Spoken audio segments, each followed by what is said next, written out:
আসসালামু আলাইকুম ভাই বন্ধু। এটা আমি করছি সচেতনমূলক কোয়ারেন্টাইন। এটা আপনার এখন গরম আসতেছে।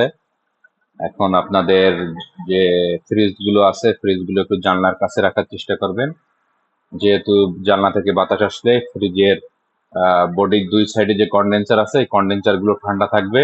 আপনার কারেন্ট বিল কম আসবে, আপনার কম্প্রেসারের উপরে চাপ কম পড়বে, এবং আপনার ঠান্ডাটাও ভালো দেবে। আর মাঝে মাঝে পিছনে, ফ্রিজের পিছনে একটু পরিষ্কার করবেন। 6 মাস 1 বছর অন্তর অন্তর একটা টেকনিশিয়ান দিয়ে আপনি দেখবেন পিছনে কম্প্রেসারের পাশে রিলে ওভারলোড আছে।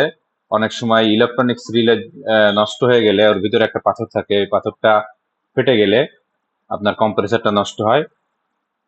আপনি এই জন্য 6 মাস 1 বছর পর পর আপনি একটা 500 টাকা হোক 600 টাকা হোক একটা টেকনিশিয়ান ডেকে আপনি ওই রিলেটা চেক করবেন, যে একটু রিলেটা নাড়া দিলে বুঝবেন যে পাথরটা ভেঙে গেছে কিনা।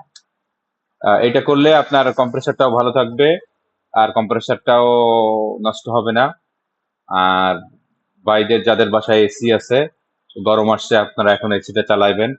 আপনারা ফিল্টারটা পরিষ্কার করে নেবেন।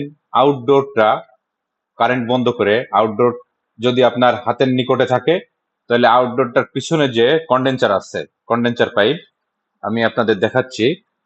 পিছনে এইভাবে কন্ডেন্সার পাইপস, এই যে কন্ডেন্সারটা থাকে, হিট কন্ডেন্সার, এই হিট কন্ডেন্সারটায় পুরো পানি দিয়ে একটু ধুয়ে দিবেন। ধুয়ে দিলে ডাস্টটা নেমে গেলে আপনাদের এসিটা ভালো ঠান্ডা দেবে, ভালো ঠান্ডা দেবে এসিটা। বিদ্যুৎ বিল কম আসবে ইনশাল্লাহ। আপনারা এইভাবে যদি এসি বা ফ্রিজ গুলোকে যত্ন করতে পারেন, তাহলে আপনার বিদ্যুৎ বিলও কম আসবে, আপনার ফ্রিজটা বা এসিটা খুব ভালো থাকবে ইনশাল্লাহ। আমার সাথে ভিডিও যোগাযোগ রাখবেন, ইনশাল্লাহ কমেন্ট করবেন।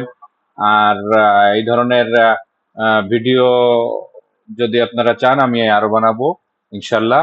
আপনারা আমাকে মেসেজ করতে পারেন যদি কোনো সমস্যা থেকে থাকে আপনাদের এসি ফ্রিজের, তাহলে আমি আপনাদের একটা পরামর্শ দিতে পারি, ভালো পরামর্শ, যে এই কারণে এইটা হচ্ছে, বা এটা করলে এটা ঠিক হয়ে যাবে ইনশাল্লাহ। সাথে থাকবেন, ভালো থাকবেন, প্রতিবেশীদের ভালো রাখবেন। আসসালামু আলাইকুম।